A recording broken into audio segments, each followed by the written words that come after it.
Welcome to the Virtual College Fair. My name is Annabelle, and I'll be the facilitator for this session. Today we have various members from various institutions that are part of the College That Changed Lives Consortium. So thank you for joining us. A few housekeeping announcements before we get started. You can use the Q&A button on your screen to type your questions to our presenters at any time. Your camera and microphone are off, so the panelists cannot see or hear you. This is just one of the many different sessions happening, so be sure to sign up for additional sessions. This presentation is also being recorded and will be available within a week at the same website where you registered. And now I'd like to turn it over to our presenters from various institutions from College That Changed Lives. Good morning, everybody. Thanks so much for joining us. My name is Alexandra Altman, and I'm with Kalamazoo College. I'm the Chicago Area Regional Representative. Kalamazoo College is located in Kalamazoo, Michigan, and we have about 1,500 students. Hi folks, my name is Sarah Colangelo. I'm from Knox College in Galesburg, Illinois. I've been working in the admission office at Knox for quite some time now. Knox is a college of about 1,200 students. Good morning, everyone. Thanks for being here. My name is Mary Kate Smith, representing Lawrence University. Lawrence is located in Appleton, Wisconsin, and we have about 1,500 students as well. And I am an assistant director of admissions at Lawrence. And good morning, I'm Rob Walton, and I'm Associate Director of Admission at Ohio Wesleyan University, which is based in Delaware, Ohio, a northern suburb of Columbus, Ohio. So for the next 40 minutes or so, we're gonna take some time and talk a little bit about maybe going through this search. We're gonna talk about the affordability of small liberal arts colleges. We're gonna talk about some of the benefits, kind of navigating that. What to look for, how to go about the search as you're doing it, and then certainly we will save some time for Q&A. So I hope that you'll take advantage of that feature. While we can't see you right now, we know that you are probably looking for some specific questions to be answered, and if for some reason they're not, please do take advantage of that feature. So briefly, before we really get things rolling, just as a refresher, the Colleges That Change Lives as an entity, you're hearing from 4 of us today. Between us and the roughly 40 other institutions that make up the Colleges That Change Lives, there they are. We were identified, as you might already know, just as schools that are really going about this in a holistic way that really are student-centered, that we're dedicated to making sure that the student is at the center of this search, right? Trying to be level-headed about it, for lack of a better term, to really focus on what are the important pieces that you need going into college, through college, and after you've graduated. And we also, I hope you get this from even just the 4 of us today, we're an easygoing group, right? We're not trying to add stress to this process. We're looking to be advocates for you and to help you through this process, and to kind of declutter this for you. We also we're not going to avoid the elephant in the room too. We know that it's a very unique time in society, and so we'll touch on that a little bit too, about how to navigate that through some of the nuance. To get us going in earnest, I'm gonna kick it over to Mary Kate at Lawrence, and we'll start with the academic piece. Mary Kate? Perfect, thank you so much. So yeah, when you're trying to determine what college is going to be a good fit for you, certainly looking at academic components is a really key factor. And that breaks down into a lot of different sort of subcategories. So the first thing that you want to think about as you're looking at schools, of course, is what majors and minors are available. If you already have an idea in mind of what you want to study, great, you can just check out if colleges have that. But many students are undecided, and that is totally fine. If you're not sure what you want to study, it's definitely worth taking a look at the list of what a school offers and see if there are things that you might be interested in. It can also be really helpful to think about what you're good at now and what you enjoy. What are your favorite subjects in school? And are there ways to further that in your college education? One real advantage of attending a liberal arts school is that you don't have to know your major right away. You're encouraged to really explore a lot of different areas, try out different things, and your professors will be there to support you and guide you and help you figure out what's going to be the right path for you. It's also worth asking at a school how easy it is to combine majors or add minors and things like that, so that if you potentially want to add something on partway through your studies, will you still be able to graduate on time? Or do these two majors combine well? Will I be able to get all the coursework that I need trying to do those things? So colleges do really have resources to help you find that correct path for you, however you want to combine things or take advantage of the skills that you have and the interests that you have. I think it's also important to just think about how much you've changed in the past 4 years that you've been in high school, 3 or 4 years, and be aware that you might change through your college time as well. So even if you think you know what you want to do now, make sure that you do have some options to explore and change your mind if that is what ends up happening for you. I also want to talk a little bit about the middle 50%. Colleges will put out a range for their middle 50% of their incoming class for things like GPA or for test scores. And so that can be a really helpful gauge rather than like an average GPA or test score, because it gives you a big chunk of the class. So it means a quarter of the class will be above that and a quarter of a class will be below that. But if you fall in that middle chunk, you'll be sort of right in with the rest of that class. And it can be helpful to think about what kind of academic experience you want. If you're above that middle 50%, you might know that you would be one of the stronger students at that institution. And is that what you want, or do you want to be sort of right in the mix? Some things to consider. I also do want to bring up test optional. You'll see probably these days a lot of schools are going test optional this year. All 4 of us represented in this presentation, our institutions have been test optional for quite some time. And what that means is that you can choose to submit an ACT or SAT score, but you don't have to. It's totally up to you. And the advantage of going to a school that's been test optional for a long time is we know how to work with that. We know how to assess an application holistically and make our admission decision based on other factors. So as you're looking at schools, you can ask if they're test optional, and you can also ask how long they've been test optional or whether that's a new policy this year. But for many of you, you might not have had a chance to take a test or retake a test. And for all of our schools here today, that won't be a problem at all. So hopefully that's reassuring. In terms of your academic fit, you also want to think a little bit about class sizes and what the student to faculty ratio is at that school. That basically means how many professors do they have for a given number of students. So if that is low, it means that you'll have a lot of personal interaction and contact time with your professors. So think about whether that's how you learn best. Do you like to interact with your professor? Do you like to be in a class that's small where you get to have a lot of discussion time and close contact with that professor? Versus do you want to be sitting in a class of 200 or 300 students where you might never have a professor who knows you personally and knows your name and things like that. So definitely ask about average class sizes at a school as well as what their student to faculty ratio is so that you can compare those. And then the last component of a good academic fit, of course, is finding out whether the resources that you need would be available to you. If you have accommodations that you receive at your school, you'll want to know what the procedure is for the colleges that you're looking at to receive those types of academic accommodations.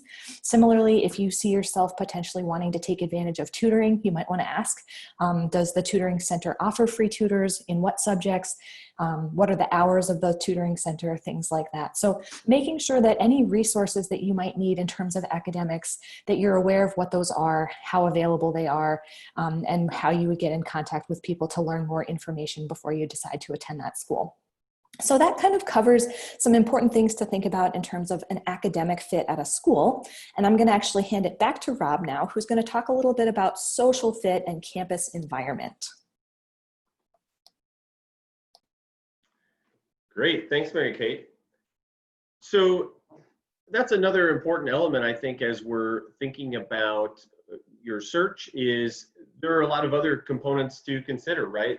There may be a number of places that have the academic fit, the academic program that you're considering, but certainly there's going to be a lot of time that you spend outside the classroom. You also have to consider the proximity or the location or the geography around the campus. So consider that. Consider, you know, how far away am I interested in being from home?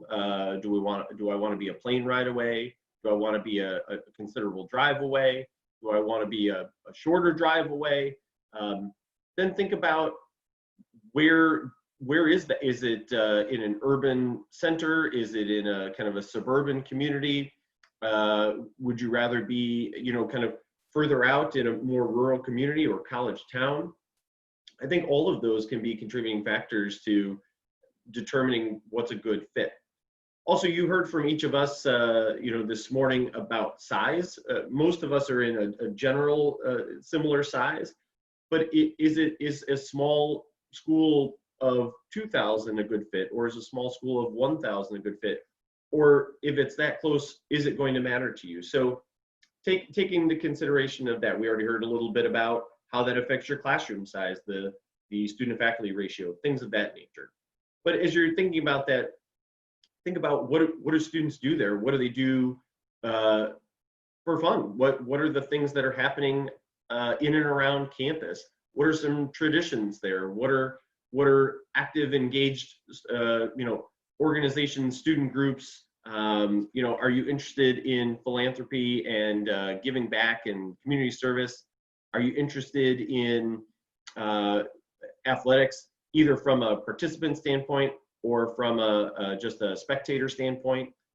Are you interested in the arts? And if so, are you interested in doing that from a social side and not necessarily on the academic side? So these are all things to consider. Also, you're going to live there most likely. So what is the campus like? And are there updates to the residence halls? Are there some of the creature comforts that you might be familiar with? How long does it take me to walk across campus? Is it self-contained? Are they spread out all over the metropolitan area? So think about that too. And then think about how that's going to affect you finding your group, right? So who are other folks who might be interested in some of those same things? And do you see yourself really connecting there, right? So when class is over, are you gonna feel connected? And I think we're gonna talk about, you know, how to connect with universities and do some of those visits and some of those critical pieces. But as you're doing that, think about, does this feel like a place that I'm gonna fit? Am I gonna find my group here, even if that's not necessarily the same group that I'm currently in high school, right? So this is an opportunity to try new things. Maybe you've never been on a crew team before. Maybe you've never been on stage for theater before. And this is your opportunity to branch out and do that. And I think one of the things going to help you with that is making those strong connections with faculty. I think everybody who's on the panel today will tell you that that's a top, I think, attribute feature of our institutions, is being able to connect with those professors. Sure, they're doing research and they're published and they're doing all these amazing things, but their priority, you know, if they're a member of CTCL, their priority as faculty are to connect with their students, with their undergrads. And that's really going to give you that opportunity to use maybe a cliche, but to grow. You're learning a lot in the classroom, but you're also going to find a lot out about yourself throughout the 4 years that you're on campus. And so think about the campus culture, the campus climate, the social element. Is that a place where you see a strong fit? So we've talked about academics. We've talked about outside the classroom a little bit. I'm going to turn it over to Alexandra, who's going to talk about the affordability of all of this. Alexandra? Thanks, Rob. Yes, so obviously we know that college is going to cost money, right? And we understand that, you know, the conversations about affording college and affordability can be some of the most difficult, but we are always willing to have those conversations with you. That is one of the things that we we are definitely here to talk about with you. And the first thing to know and remember is that the price that's listed for tuition and room and board can look really huge, but we ask that you are not scared away by that sticker price, as we call it. The main thing that you want to focus on in your college search is applying to the colleges that you're most interested in attending, because the actual cost is really going to be different for each family. It depends on a lot of different factors, and we all have net price calculators on our websites that can be a great tool to think about sort of estimating what your costs might be. But really the question you want to ask all of us and focus on is finding out what is it going to cost for you to attend any of our institutions. I really hope that you do not assume that private colleges are going to cost more than public institutions. In many cases, because of our merit-based scholarship opportunities, the annual cost for you to attend a small private college may actually be less than a larger state school. So it's important to really ask the questions, and don't be afraid to ask those questions. The colleges, all of us as your admission counselors, we want to work with you and help make sure that it is something you feel like is affordable for you.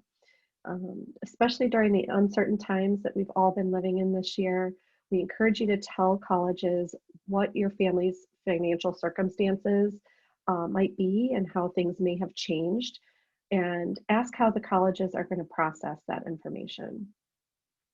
It's obviously important to have a family meeting about your budget and your plans for paying for college, but the best thing you can do, truthfully, is wait until you have all of your acceptances and financial aid information back from our schools to compare true annual cost. It's important to discuss the options that you might have for financing. What have you saved for college? What is your family contribution? What might you need to earn through a campus job or a summer job before you attend college? The FAFSA is opening this week. If you are a senior and applying to college this fall, this is the date. October 1 is when the FAFSA opens. And any financial aid you qualify will stack on top of your scholarships. So please make sure that you file the FAFSA. And sometimes institutional aid can be a possibility as well as federal aid. So definitely file that FAFSA. But in terms of scholarships, we all offer a holistic review process, and your merit-based scholarships are based on just your application.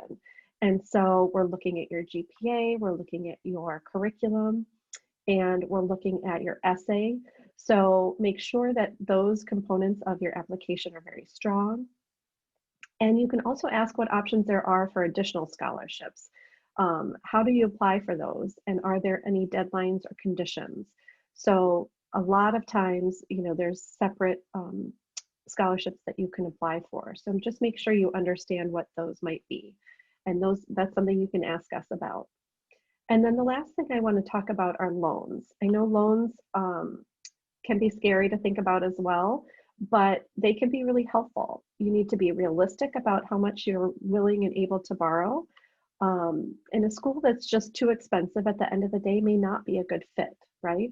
But really ask the schools and ask the financial aid advisors about the outcomes. And one of the things that we're really proud of is our loan default rates at our schools are lower than the national average. So CTCL schools are a really good investment. Our graduates are employed when they graduate and they're able to pay back those loans. So it's important to ask the questions about them and understand the options. And now I'm going to turn it over to my colleague Sarah at Knox to talk a little bit more about how you feel about college. Yes, that's right. Yeah, I think, we've talked a lot about college and sort of the different ways that you can look at college, the different ways you can sort of start thinking about what you want in a college and what you want to get from a college. But I think first you have to know what you want to get from a college, and that really involves a lot of reflection, looking inward, and prioritization when you're getting started. So the first thing I would say to do, no matter where you are in your college search, whether you're a senior or a freshman or in 6th grade, take time to reflect. Who are you as a person? What's important to you? What are you excited about? The last 7 months, 6 months, I think that we've all had to sort of reevaluate things, and we've spent a lot of time with ourselves. We've spent a lot of time learning about ourselves. I'm sure that we have all come away with lessons. And so I think if you can continue to do that and focus some of that learning toward college, that's really exciting. So that's not a bad place to start, actually. It's just to sort of evaluate, okay, what have I learned about me? How have I sort of grown or changed in the last few months? How did you surprise yourself? How do you develop sort of that self-awareness, really think about who you are? How are you different from your classmates and from your close friends? And how are you similar to those people? What make them great friends for you? What make them people that you really, really click with? What environments challenge you? What environments get you excited? This all goes back to what we were sort of talking about earlier. Mary Kate was talking about academics and being in those small classes, or as Rob was talking about, being in places where certain activities are happening or certain club meetings are happening. What things do get you excited? You might take some personality tests. If this is hard for you to sort of organically come up with, if you're not somebody who journals, or even if you are somebody who journals and likes to reflect that way, you might look into, if you've heard of the Myers-Briggs tests, right? Where people are assigned those sort of 4 letters. Check it out. You don't have to take it as the law, but think about how you respond to that. Enneagram tests, all of these sort of like tests that you'll see people doing, personality tests. Again, you don't have to take them so seriously, but see what they say about you, and consider, right, how you sort of feel about that.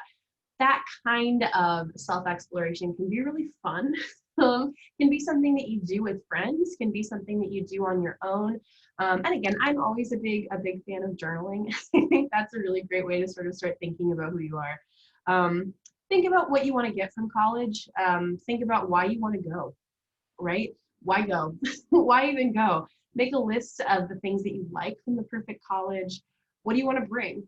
What personality traits, what talents, what things do you want to bring to a college? Do you want to bring a little bit, just a little bit of who you are and let the college sort of do the rest, or do you want to bring a lot and really impact the place? What can you bring to your community now?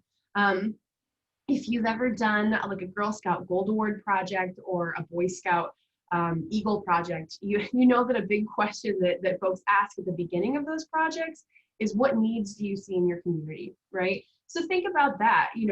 What do you see in your community? Is that important to you?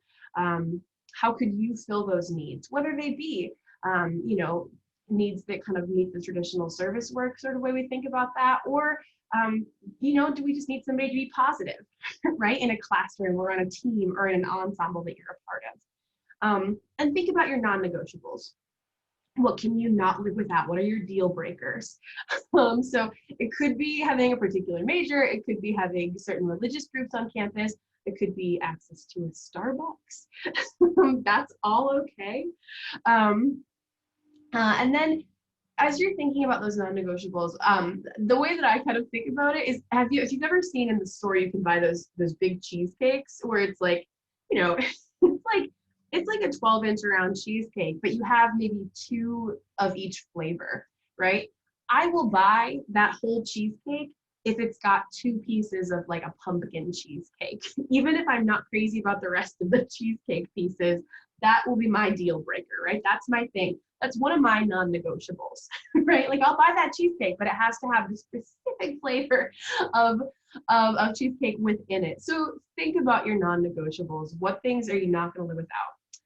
And what are schools highlighting? When you look at brochures and when you look at websites and things like that, are schools highlighting things that you're interested in? Do you care? It's okay to ask yourself, do I care about this? Do I care about Starbucks? Do I care about about the food? Do I care about, certain facilities or things like that? Or do I care more about research? Do I care more about class sizes and the people that I'll meet? If you share the same sort of like values, the same sort of ideology with an institution, you can usually tell by really critically examining some of those pamphlets and brochures. Somebody very wise once told me that college is off the rack. So, you go into a store to buy clothes or something, you're not going to be able to say, I want this, this, this, and this in a college and necessarily find exactly that. You very well may. But I think if you find a college that fits pretty close, right? If you want a black dress with long sleeves, you can find a black dress with long sleeves. It might not have the collar on it that you want, but so, you find a way to make that collar happen, right? At a college, you find a place that mostly fits your needs, and then realize that there are going to be things that you're going to have to say, like, you know what, I can make this happen if I want to, or this is something that I'm realizing isn't as important to me because this is more important to me.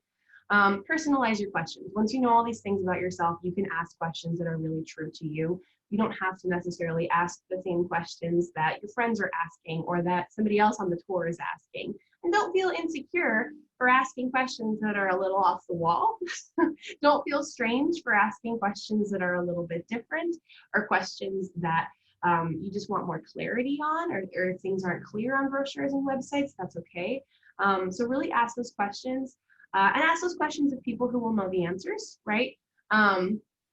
And tell your story. Talk about who you are. Communication is so important during this whole process. And if you're able to talk to your admission counselor and talk in your application and talk to the different people, be it students or faculty and folks like that who you meet along the way, you're going to learn a lot and it's going to open up a lot of doors. The more I do college fairs and events like this and I'm able to talk to students, the more they share, the more I'm able to share with them. So understand kind of what your story is. You tell your story every day via social media, and maybe that's not the same story you want to tell colleges, but you know how to talk about yourself, right?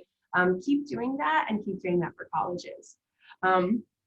So now we're all going to talk a little bit about how to do this right now, how to look for a college in a virtual world, what resources are out there for you. Yeah, so as you can imagine, colleges mostly are not able to offer the same types of visit experiences that they normally would. And you may have had some frustration this summer looking for colleges to tour and finding that they're closed to campus visits and things like that. But that doesn't mean that you can't learn a ton about schools. And our schools and many other schools have spent a lot of time this spring and summer trying to move as much of this information as we can to resources that are accessible virtually. So we want to just kind of go through what some of those options might look like. The first place that's always great to start, of course, is a school's website. As Sarah had kind of mentioned, look for what the school's highlighting. What are they putting pictures up of on the website? The website will tell you about admissions deadlines and requirements. It will also list, the majors and minors that are offered, as well as extracurriculars, clubs, all sorts of things. You can sometimes even see pictures of residence halls. So you can really learn a lot just by digging around in a school's website. Similarly, take a look at a school's social media offerings because they will be giving you updated news. What's happening now at the school? What are students doing? Sometimes students will do social media takeovers at a school, and so you can see what's a day in the life of that student at that school, and that can be really helpful. It can also be interesting just to see what other students are following that school. Are those the kind of people that you want to connect with and be friends with? As well as other online resources, YouTube channels, follow the rabbit hole a little bit of a school's online social media offerings and presence and things like that, and see what you can learn. The second great resource, of course, is us, your admissions counselors. We love to hear from students. It looks really good when you reach out and connect with us, and we will connect with you in any way that you feel most comfortable, whether that's an email, a phone call, setting up a Zoom chat, even sometimes texting. A lot of schools will offer a text line that you can reach out to. So whatever level you feel comfortable, do connect with your admissions counselors, and that's the best way to get really personalized information about what that school can offer to you.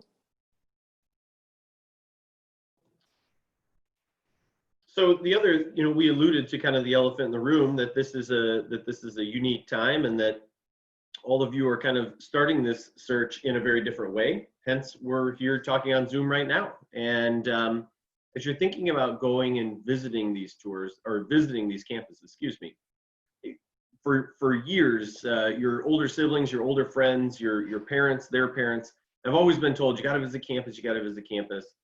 I still think that that is a significant enhancement to your search.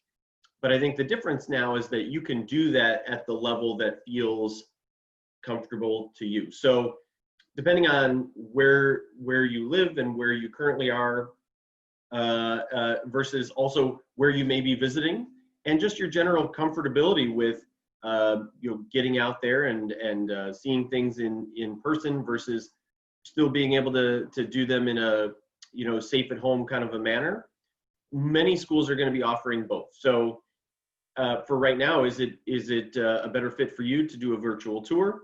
I know that almost everybody, I almost said virtually everybody, but that would have been a pun.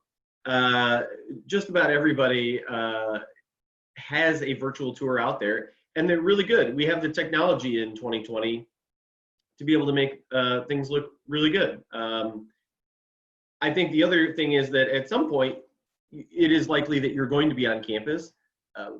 I think everybody believes that this pandemic is not going to be going on forever. And so at some point, you might be able to step foot on campus. And is that something that the university is currently offering? Is it something you're going to be offering in the future? If they are offering it, is it only select times or days? Or is registration pretty tight because they need to keep the size of the groups down? So think about any of the options that are available to you, which ones are going to both feel most comfortable to you and at the same time help you the most in this search. So I don't have an exact prescription for you for that. I think that's going to be an individual personal feeling for you. But just know that even if going to visit the physical campus in person is not an option for you right now, that there are other ways that you can virtually see the campus and really get a good understanding, taking into consideration all the other things that you've heard about how you still want to make sure you're doing your research on campus climate, the academic component, all those other factors that we've talked about. A way that you can get information about how to do all these things is get on the mailing list. So if there's a school that you're really considering, if it's one of the four of us that you're hearing from today, make sure that, Ohio Wesleyan or Knox or Lawrence or Kalamazoo or anywhere else that you're considering, make sure that we have your contact information and that we know what you would like to learn. Is it about that academic piece? Is it about the social piece? Is it about, that a couple of years from now, you're going to be wanting to go study abroad or do some internships or research.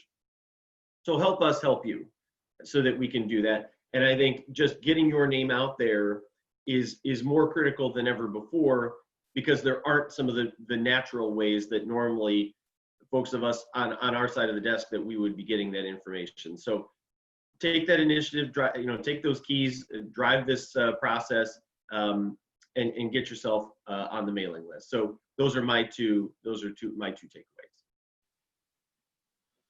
Great. Well, in terms of the virtual events, in addition to a tour, you can also attend a virtual open house. And what that offers is the idea of having a panel discussion with students, much like we are having a panel today, where you can engage and ask questions of current students or current faculty members. So those types of virtual events, such as an open house, might be really valuable to you. So check out what some of the virtual events are on our different colleges' admission pages, and try and attend some of those so that you get a sense of not just who the admission counselors are, but also who that campus community includes. And once you know who those people are, we encourage you to connect with them. There's lots of ways to ask personal questions of faculty members, of coaches, especially if you're interested in playing a sport. You could talk with a student athlete on campus, somebody that's in the theater department, things like that you might be interested in. And as I mentioned before with financial aid, you also have the ability to connect directly with our financial aid advisors. If we can't answer the question for you, they are a great resource as well. So we can be your first stop to helping you connect with those people. But again, like my colleagues have said, we need to know what you need the most help with so that we can best direct you. Yeah, and once you know what you need, ask for it. Ask for what you need. Ask for the questions that you didn't have answered. You know, if there's something that a question that you feel like you didn't quite get a straight answer on, ask again. Ask again, ask in a different way, and ask for those resources that you need, right? Be aware of those things you need. Again, that's all part of reflection, and ask for it. And if you do need to, you know, if you need to talk to somebody in a department before you can make a decision, be it a faculty member or someone in a support services office, things like that, ask for it. If you need to talk to dining services before you come to campus, ask for it, because it's important that you feel comfortable with the decision that you make, right? I think any decision you make can be the right one as long as you've put in the work to make sure that you are comfortable with it. And just know that as colleges, we'll be very flexible around the many challenges related to this pandemic. There have been quite a few. I know that many folks have had, again, tests canceled. Your grades may have taken a dip last year in the spring, and they may even be, you may even be struggling right now academically, just because this is a very different world. We understand financial challenges, right? And that many folks have experienced financial challenges over the last several months. We want to know what you're feeling. We know that events have been canceled and camps have been canceled and all these other things have changed. So again, just be open and honest about those things, and know that we are aware, right? We're looking for those things. We're really hoping to see that that openness from you as well. And with that, I think that we can kind of open it up to questions. So I'm not sure if anybody else has popped in the Q&A yet and seen anything come up. Looks like some great questions. Some great questions. It looks like we've been able to kind of tackle a lot of those by answering directly to students.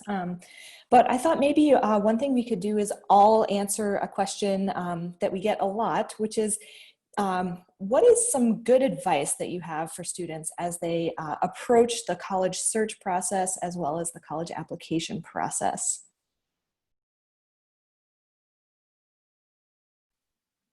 Sorry, I hit the wrong button there.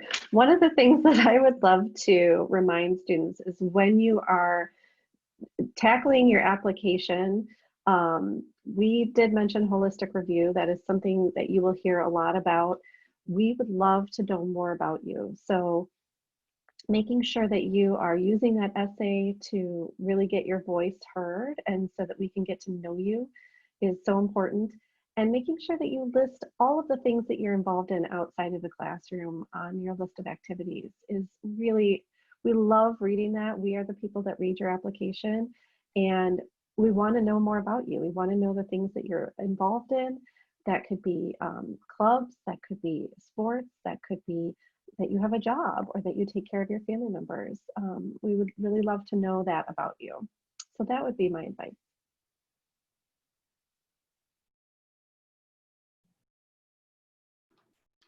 I would say and Sarah touched on this a little bit, just in terms of, you know, being true to yourself as you're going about this process. But, you know, I would say specifically use that same approach as you're writing maybe your college essays. You know, that's a topic that I really enjoy. I would say that the essay is typically one of my favorite, if not the favorite part of a student's application. And I think as we've already heard today, and as we all know, that some of the other components, right, the activity set has been diminished in the last 6 months. You maybe haven't had as much interaction with a teacher or counselor as much when it comes to those rec letters. I really think the essay is a point where a student's voice is going to be heard. It's you know, it's more than just grades on a page or a list of you know, activities or somebody else's opinion. Not that those are unimportant. But I think that the essay is really the only place where a student's voice can truly be heard, particularly in a time where there might be a lot less interaction and where there might be a lot less activity. So I'm not trying to overpressurize the essay, and certainly there's no right or wrong answer.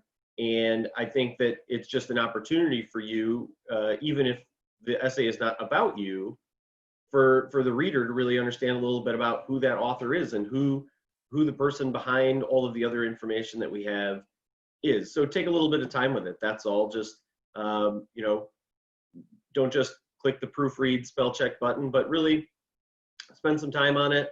Think about it like you would a final paper for a class. You know, if you feel comfortable letting somebody else review it, by all means. But maybe that's my tip, is that take advantage of that essay as an opportunity for you to get some things out there that might not find themselves in the application otherwise. Yeah, I would definitely echo both of those things. That's such great. And I think it's so funny because I think so much of what we're saying is just be yourself, you know? I think that is so important. And I think that it's so tempting during this time. So there's a Theodore Roosevelt quote, and I have it on my wall in my office. And the quote is, "Comparison is the thief of joy." And know that, and be comfortable being true to who you are. You know, I think it's easy when you're sort of like trying to jump into this next phase of your life to I mean, and you should look aspirationally, right? Be excited about who you're going to be and understand, we talked about it earlier, how you're going to change over 4 years and how you've changed already. But do really be true to you, and just think about all the things that are cool about you, right? Write about those things and include them in the essay. And include them when you're talking to people on campuses and things like that. Again, give people different points of access to connect with you and to sort of get to know you. You're going to learn a tremendous amount about yourself throughout this college search, because people are going to constantly be asking you about yourself, about what questions you have, and listen to yourself when you answer those questions. When you say like, do I have questions? Oh, I do. Listen to yourself, and do really, really enjoy this time as a time of growth and self-understanding. I think one more thing that I would add to, well, two things actually. Don't be afraid to ask for help. There are a lot of people there to support you, whether that's a parent or a teacher or a counselor at school, any of us in the admissions office, even friends or older friends who have gone through the process. I think a lot of students can end up feeling really overwhelmed by the college process. And so that's where my second piece of advice comes in, is just take a deep breath and just start. You don't have to like do your whole college search in one day and finish all your applications. In my own search, I remember being really overwhelmed, and my mom would bribe me with Starbucks to like look at college books. But I think if you just kind of pick a website and just browse through it, see what you find out, and then the next weekend try a different school and see what's different about it. And there are some great resources for getting started too. If you just don't even know where to start, go online and just look for a college search engine, and you can often put in, you know, these majors and this size and this region, and it'll spit you out a list, and that'll give you a great place to start. Similarly, your counselor at school can probably help too, or a teacher. You know, if you're like, I really want to major in music, ask your music teacher at school what schools in the area are good for that, and they can kind of get you started. So there are a lot of people there to help you, and if you just kind of start chipping away at it, I think it'll start to feel less overwhelming quickly as you gather that information. Well, and you've already found CTCL, so that's a great start right there. Wonderful list of schools to start with. So we really appreciate you joining us today. It looks like there might be, a few people have asked for a copy of our PowerPoint, and we'd be happy to send that out. So those who have given us your email address, we will definitely be able to send that to you. And again, we're more than happy to connect with you directly at any point during your college search process. So we wish you the best, and have a wonderful rest of your day. Thanks for joining us. Thanks for joining us. Good luck to everyone.